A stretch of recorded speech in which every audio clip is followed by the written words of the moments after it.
Hi guys, today I will talk about how can you enable auto correction on your iPhone. We're going to figure out this solution or know how you can do that on your app. So you just follow this ways, then it's going to work with you. All you have to do inverse, you just click here on settings here. So then you come to next step here, it's going to show for you like this here.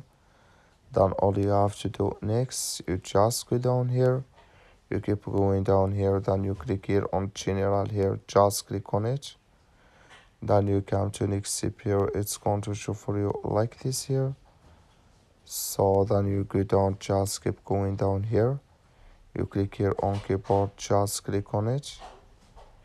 So then you come to next step here, it's going to show for you like this. You come here to auto correction here, just click in this sign.